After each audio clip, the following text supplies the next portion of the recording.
Ben, welcome to what we think is your first Australian podcast. We're not going to absolutely hang our hat on that, but let's say that that's the case. You've said before, and I've heard you say quite a bit, that media is politics and politics is media. Can you explain that a little bit? Well, I think I would say that politics is the media business in particular. I don't think all media is politics, or should it be? But I do think contemporary politics, in a way that didn't used to be true, is really so much about media. The old politics was meetings and backroom deals and small numbers of people who had information nobody else had.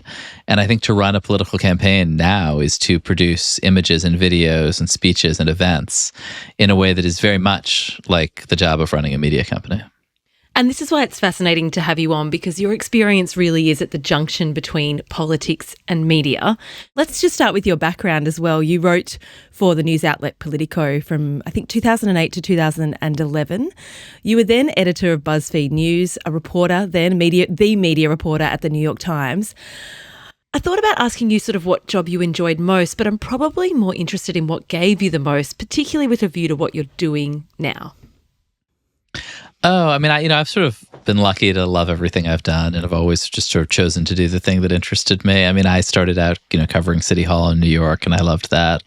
And I think I've sort of, in some sense, been lucky enough, just by sort of accident of how old I am. I'm 47, to have just kind of walked into journalism as the internet was changing everything, and being too young or young enough to have realized there had no choice but to sort of figure it out. And so started some blogs back when that was a new thing, and Politico in some sense was the professionalization of the old blogs. And then, felt social media sucking all the energy out of that old internet ecosystem. And BuzzFeed was an attempt to build a news organization on the back of social media. And so, basically I've always loved reporting more than anything else.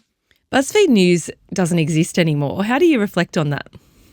It makes me really sad. And I think we made lots of business mistakes, but the core mistake was a bet about what social media was going to be like, and whether you could, whether there were sort of businesses to be built on the back of it.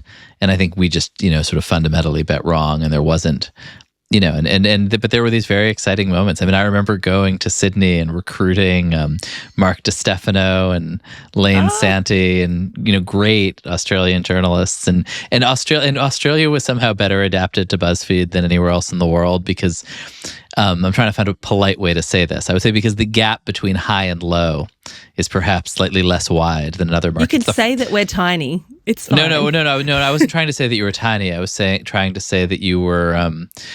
That you don't have, I would say, I'm trying to say this in a positive way, not a very snobbish culture. I just remember, when we went to France, people just couldn't figure out, BuzzFeed, because in France, you can have the French low culture is the stupidest stuff in the world, and then high culture is very, very high, and they don't like the mixing of the things, and they don't like things in the middle. And in Australia, it just felt like, I remember Mark DiStefano did a Snapchat interview with your foreign minister that was all emoji or something, immediately. And people in Australia just sort of got that and liked it immediately. So we always felt very at home there. And they were just great, ambitious journalists there too. Guns, as you say. It's funny, I was a political staffer when BuzzFeed, I think, was at its height, and the influence that BuzzFeed had, it was really real, and it did reach people that wouldn't have normally engaged with politics. And I think you've spoken about the success of the quiz and those kinds of things. I'm interested in the bet that was made that was wrong, because maybe just explain that a little bit, because then I want to ask you about what you're betting on now. Yeah, the core bet, and it's a little bit of a business story, in a possibly boring way, but often after I wrote this book called Traffic about this whole ecosystem, one thing people asked me, which I probably should have written about a bit more in the book, was what the hell was anyone thinking giving you all this money? People invested big companies, wise business investors put hundreds of millions of dollars into BuzzFeed. And the answer is actually very specific. The people who invested in BuzzFeed and in Vice specifically had been people who made their money at MTV and at the birth of the cable era. And they were people who saw, wow, these entrepreneurs are laying wires in the ground and to connect people's houses to cable. And there's got to be something in them for anyone to pay for these cables. And if we can make content that is really well suited to this new medium, that can do things broadcast can't. It was more adult. It was, more narrowly focused. Lots of things that were different from broadcast gave you HBO and CNN and ESPN and MTV and these huge global brands. And the people who owned the wires made a lot of money, and the people who made the content for the wires made a lot of money. And it was sort of it was a symbiosis. And so come the internet and come social media, I think people looked at literally the same people. The chairman of BuzzFeed had been an MTV person. The chairman of Vice had been the founder of MTV, Tom Freston. Looked at these new wires at Facebook, at Snap, at Twitter, and said, oh, okay, these are the new wires. We're going to be the people who make the content for the wires. Everybody's going to get rich. Turned out only the people who owned the wires got rich this time because of user-generated content and various other things. You've launched a new media business, Semafor, I think a couple of years ago now. I think you, nearly might be approaching 2 years. The objective is to solve the problem of polarization in media. Explain that and explain what you're betting on now. In the early days of social media, I think we all felt like it was this incredible thing to have so much information, so many voices, so many perspectives, and outside voices, sort of to counteract and to question and to challenge and to correct these sort of staid and often, by the way, biased and wrong establishment media. And there was something just incredibly liberating and fun about it. I think 20 years later or 15 years later, we all feel totally overwhelmed by the amount of information that's coming our way, by the blending of news and opinion and advocacy, and it's just disorienting. Even if you're a professional, it's just totally disorienting. Yeah. And I think the opportunity that we saw in terms of what people actually want is, they want something, a service that kind of distills things, that tells them what's important and what's not important, that tells them what's fact and what's opinion. And by the way, that keeps the best of social media, which is, by the way, there are differing opinions. There are legitimate different points of view, and we're going to include multiple perspectives on shared facts. And so that's, I really think a lot of consumers and readers and listeners, enjoyed Twitter and Facebook for a while. But then at some point you catch on to this fact that they're reflecting back at you your own biases, and at some level manipulating you by telling you what you want to hear. And you all know people like that, right? That's not actually a good long-term relationship. And I think people have sort of caught on to that and are looking for alternatives. And you see that all over the place. I mean, I think the rise of podcasts, actually, which are very often much less preachy and ideological and heated and much more an attempt, for better, and executed better and worse, but to actually provide some space for thought and opinion and argument and difference. But I think you see this. I think you see this all over media, because I think a lot of it's actually what people want. It's really interesting, I think, in the context of the current Murdoch case. We're obviously keenly interested in that here in Australia, and I'm sure you're watching it very closely too. But just to give the top line, because I want to ask you about this idea that you believe audiences are seeking out less polarisation, less sort of reinforcement of their own views. And I know you're probably talking about a certain group of people, but I guess Rupert Murdoch, as the narrative goes, is making a bet on the fact that the way he set up his business in America, and particularly Fox News, will be best served by someone that will continue that legacy. And that legacy seems to be an assumption that Lachlan Murdoch will be as conservative, as right-wing as his father was editorially, and that the other siblings, Elizabeth Prudence and James, may not be. I guess my first question is, do you feel that assumption about Lachlan is correct, first of all?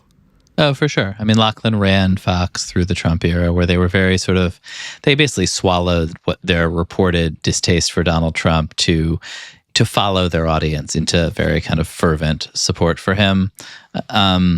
Even and flirt, would flirt with alternatives, but ultimately their job is to reflect back to the American right what it wants, and what it wants is Donald Trump, and they're giving it to them.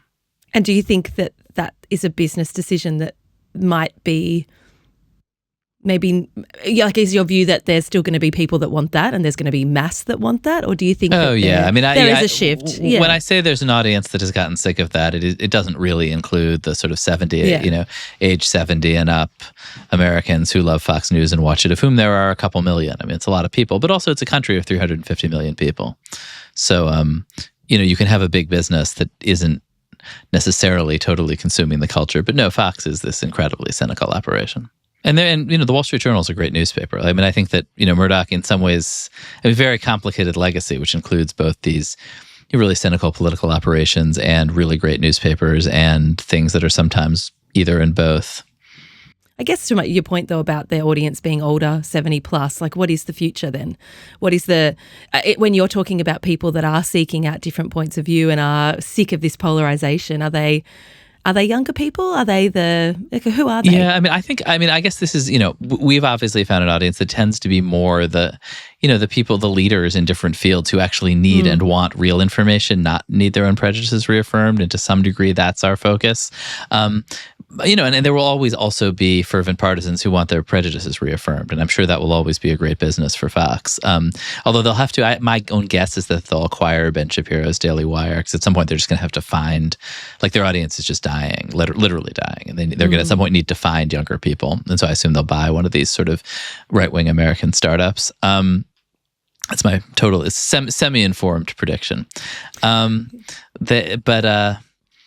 But no, I think, I just think, like, I don't know, I'm optimistic about this. One of the things I actually sort of found interesting in terms of younger consumers is that a really predictable way for things to go viral on TikTok is when a host of a left-wing channel in the U.S. criticizes Kamala Harris, or a Fox News host criticizes Donald Trump.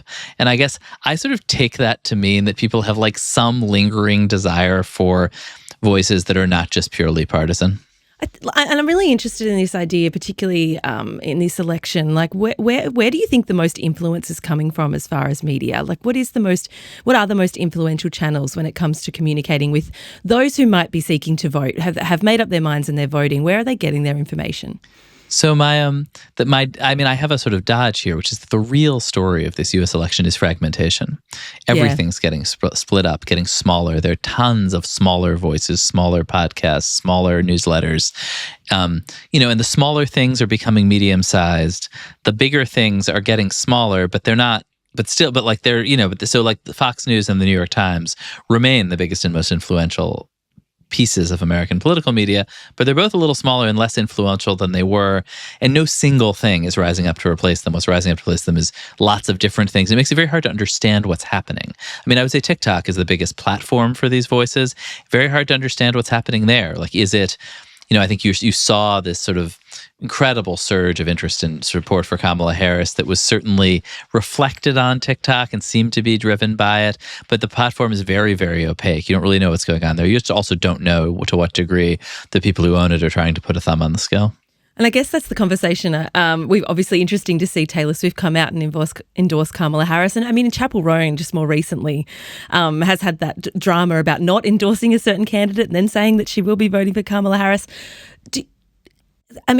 The interesting thing about in Australia sitting and watching America is this intersection of celebrity and politics when it comes particularly to an election cycle, because we don't tend to have that here. We don't have celebrities endorsing candidates. We don't have celebrities lining up behind candidates. It sort of isn't a thing here, but it's such a thing in the US. How influential or not do you think that is? They're not that influential. These people are well known, obvious. Nobody thought Taylor Swift was voting for Donald Trump. Exactly. I think they can help, but it's a big country, and it's, country with complicated election laws and lots of people who don't vote. And so like Taylor Swift's value here was to tell her young supporters, many of whom might be voting in the election for the first time, that you've got to sign up in advance. Like, that's actually a very important technical thing. And so she did this big so it was a very technical thing for Harris. I think these are people with big platforms. They're not surprising anybody. I'm not sure they're changing minds, but our elections aren't that much about changing minds, because again, they're kind of low turnout. It's not in your country. Everybody goes and votes, and you have to move people around.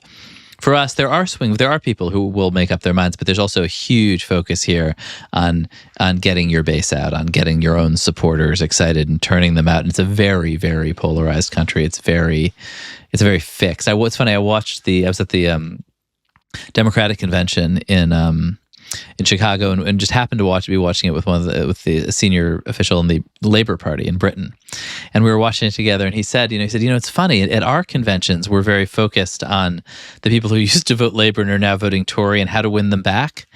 And it doesn't really seem like you're that interested in that. Your convention, it doesn't seem like anyone's talking to those people.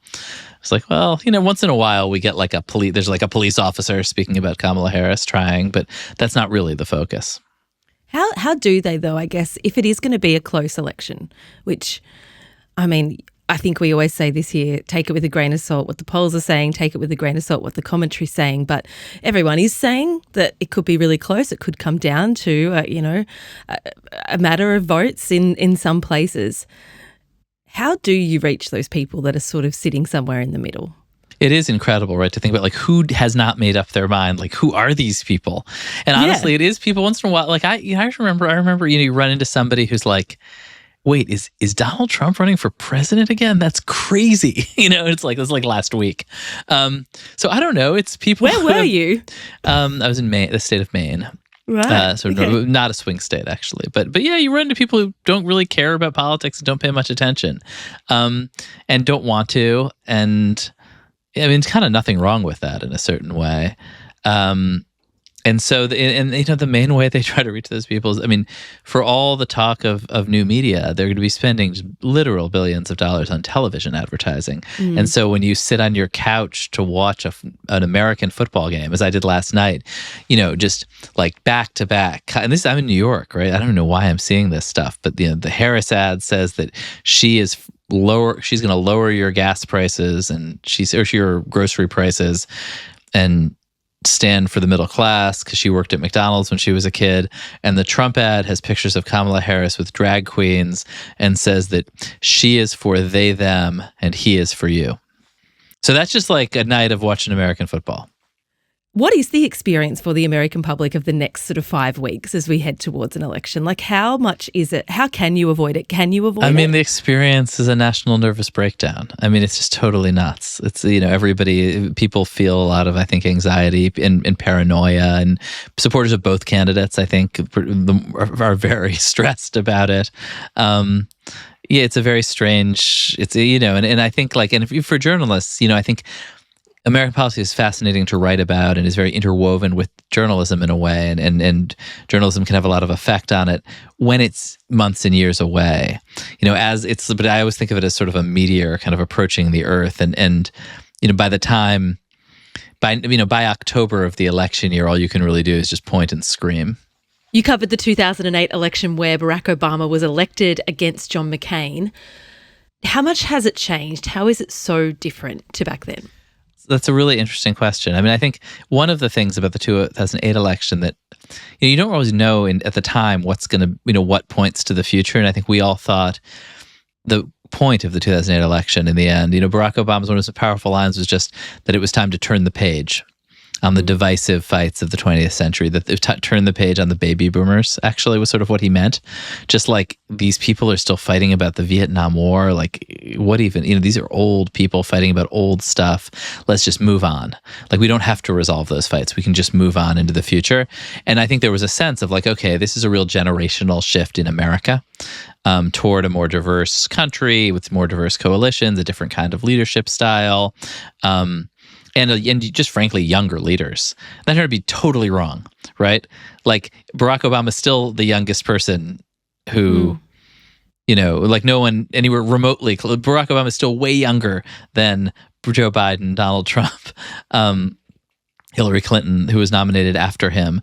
And so, and instead, the sort of avatar of that election that really, I think, now dominates American politics is Sarah Palin, this kind of flaky vice presidential candidate who John McCain picked out of nowhere and who was widely viewed as being totally unqualified, but had this sort of intuitive, populist, anti-establishment edge that made her the purest precursor of Donald Trump. Have you met Donald Trump or Kamala Harris? I've met Trump in passing and have met Harris a few times, yeah. What are they like?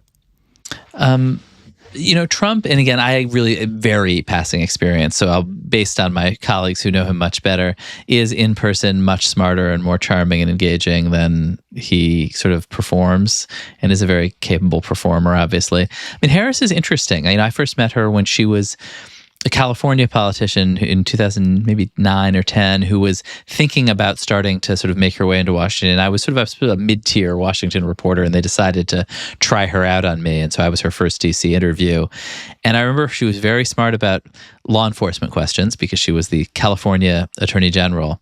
And when I started asking her about matters of national politics, she was just totally unfamiliar with them. I remember thinking like, oh, this is like, she's like the Justice Minister of Poland or something. Like California is its own country.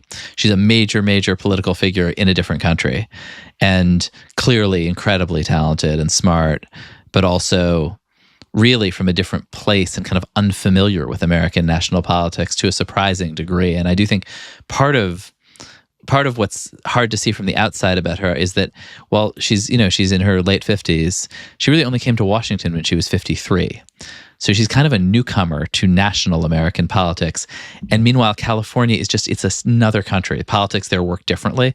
It's too big to have retail politics and to shake hands. So what they do is there's a lot of sort of quiet positioning yourself to be chosen by the power elite and ingratiating yourself to rich people. And like those are the two big skills that you learn in California politics, which are different.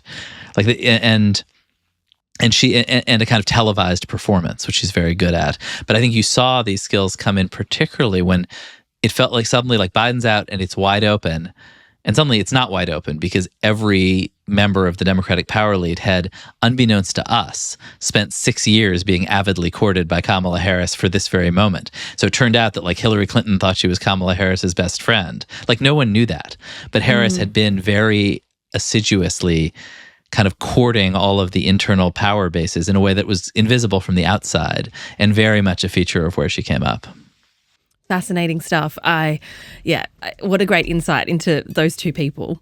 What does 2025 look once we've got through this election? What does it look like over there? I guess you can take any lens you want, but what are your expectations of, regardless of the result, I guess?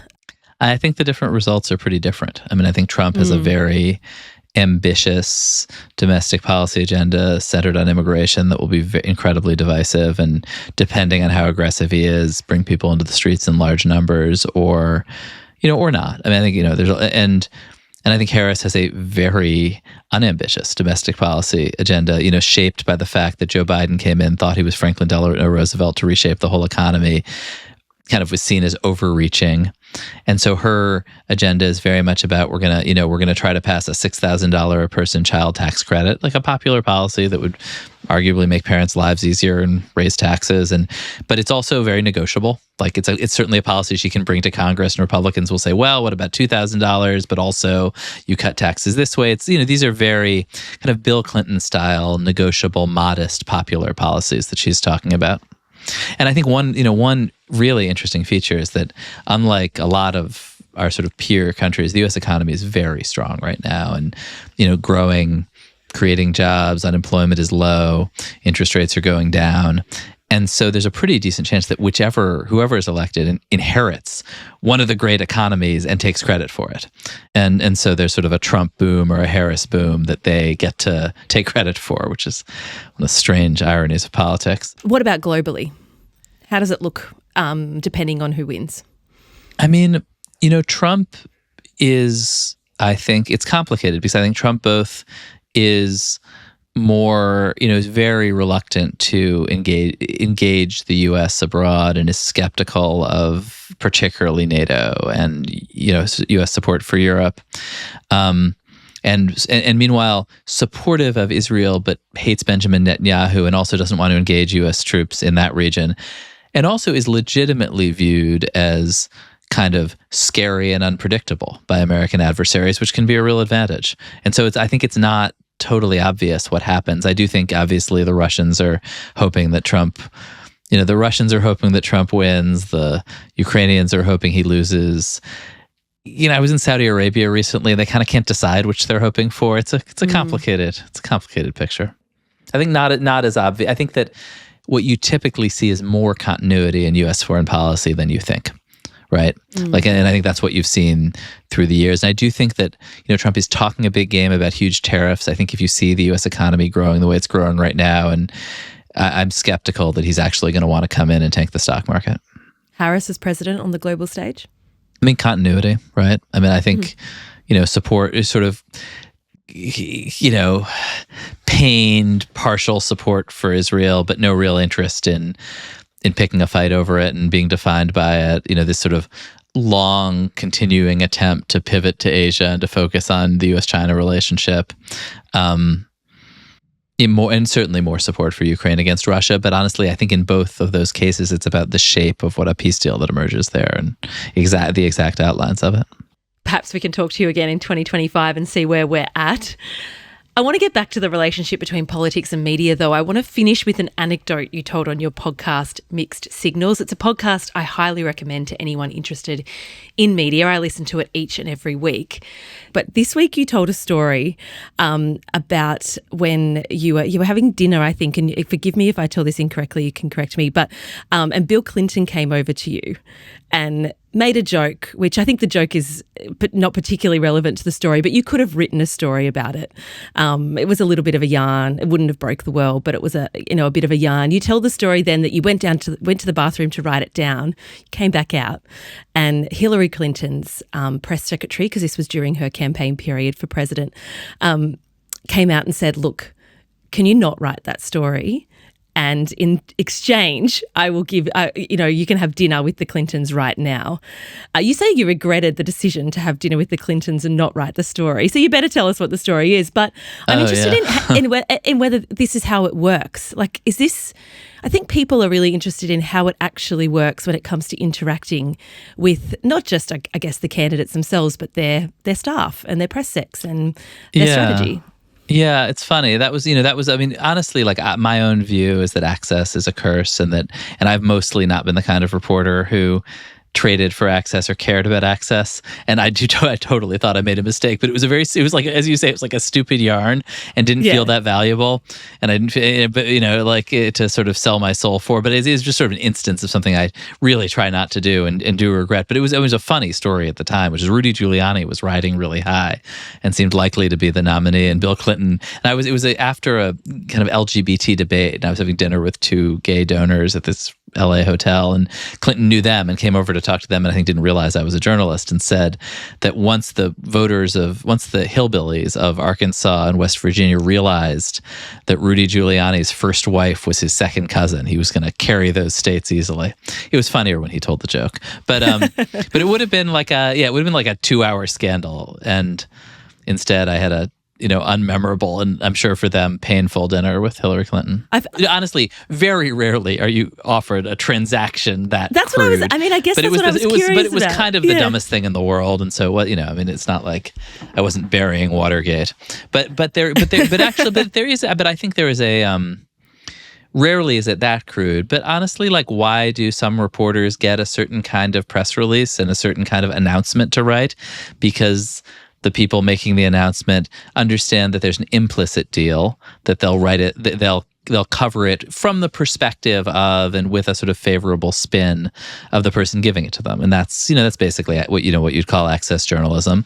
And the trade-offs it's not always crystal clear and it's not explicit, but if you are a real softball journalist, you are more likely to get a certain kind of story because the source has a choice about where they go with it.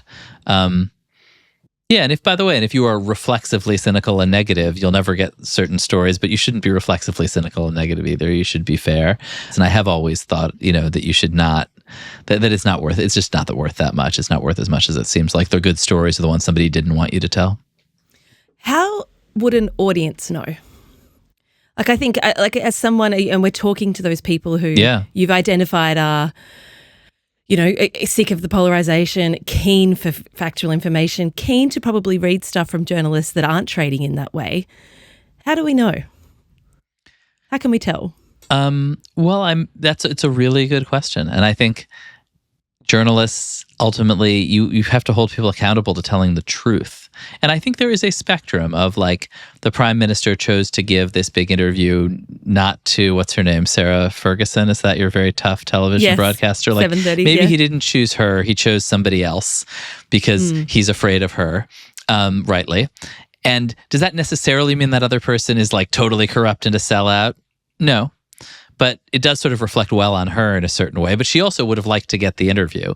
I mean, I would say it's complicated. And I think that there's sort of a mistake in imagining that journalism is this absolutely cut and dry thing where you can just say, here's the calculus, like here's the math. In fact, it's a social practice. It's complicated. It exists in the context of politics and of society. And, the best you can do is try to sort of understand everybody's incentives, but rarely are any of them totally pure and perfect. But I do think good journalists see their job as taking information that does, finding information that isn't otherwise out there and bringing it to people and trying to put it honestly in context. Ben, thank you so much for your time. I so appreciate it. Thank you for having me on.